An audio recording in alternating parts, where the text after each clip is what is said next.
Welcome to me ఇంటి వంట by Lakshmi. మీ ఇంటి వంటలో ఈ రోజు ఎయిర్ ఫ్రైయర్ లో బ్రెడ్ పిజ్జాని ఎలా ప్రిపేర్ చేసుకోవాలో చేసి చూపిస్తున్నాను.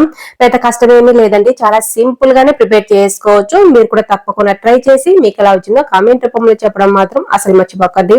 ఇక మనం లేట్ చేయకుండా వీడియోలోకి వెళ్ళిపోదాము. ఈ బ్రెడ్ పిజ్జాని ప్రిపేర్ చేసుకోవడం కోసం ముందుగా ఎయిర్ ఫ్రైయర్ లో ఉన్న బాస్కెట్ ని బయటకి తీసుకొని దాంట్లో గ్రిల్ అలాగే పెట్టేసుకున్నాను. బ్రెడ్ స్లైస్లు 4 పెట్టేస్తున్నాను వీడియోలో చూపిస్తున్నట్లుగా. ఇలా పెట్టుకున్న తర్వాత దీనిపై నుంచి పిజ్జా సాస్ అని దొరికితే అది వేసుకోవచ్చు, లేకుంటే టమాటో కెచప్ ఉన్నా వేసుకోవచ్చు. నేనైతే ఇక్కడ టమాటో కెచప్ వేస్తున్నాను.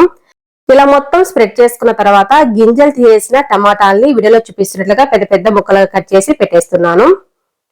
గింజలు తీసేసి పెట్టాలి, గింజలతో పెట్టకూడదు. తర్వాత ఉల్లిపాయ ముక్కలు కూడా వీడియోలో చూపిస్తున్నట్లుగా పెద్ద పెద్ద ముక్కలుగా ఒక్కొక్క లేయర్ గా పెట్టేసుకున్నాను. పై నుంచి చిల్లీ ఫ్లేక్స్ వేస్తున్నాను. ఈ చిల్లీ ఫ్లేక్స్ అంటే ఎండుమిరపకాయలు మిక్సీ జార్ లో వేసి బరగా గ్రైండ్ చేసి ఇలా వచ్చేసాయి. తర్వాత ఒరిగానో వేస్తున్నాను. ఈ ఒరిగానో ప్యాకెట్ ఇంకా చిల్లీ ఫ్లేక్స్ ప్యాకెట్స్ అనేవి పిజ్జా తెచ్చుకున్నప్పుడు ఇస్తారు కదా, అవన్నీ కలెక్ట్ చేసి పెట్టి వేస్తున్నాను. పై నుంచి తురుము పెట్టుకున్న చీజ్ కూడా వేసుకోవాలి. చీజ్ మన ఇష్టము, ఎంత కావాలంటే అంత వేసుకోవచ్చు. ఇలా మొత్తం స్ప్రెడ్ చేసుకున్న తర్వాత ఎయిర్ ఫ్రైయర్ లో ఈ బాస్కెట్ పెట్టేసుకోవాలి. ఇక నేను ఎయిర్ ఫ్రైయర్ ని వండర్ చెఫ్ అనేది తీసుకున్నాను.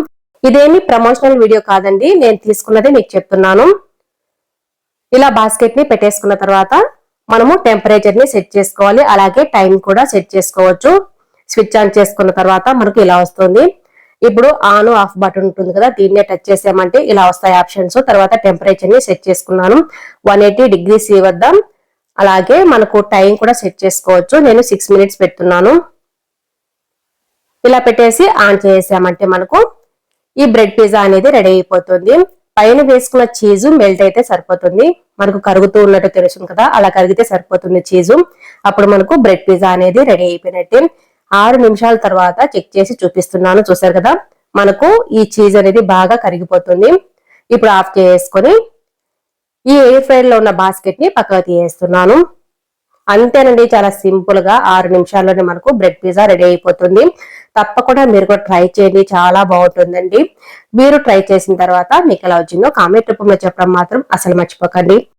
మీకు ఈ వీడియో నచ్చినట్లయితే తప్పకుండా ఒక లైక్ కూడా చేయండి. అలాగే కొత్తగా చూస్తుంటే సబ్స్క్రైబ్ చేసుకోవడం మాత్రం అసలు మర్చిపోకండి. మీ ఫ్రెండ్స్ కి రిలేటివ్స్ కూడా షేర్ చేయండి. Thanks for watching.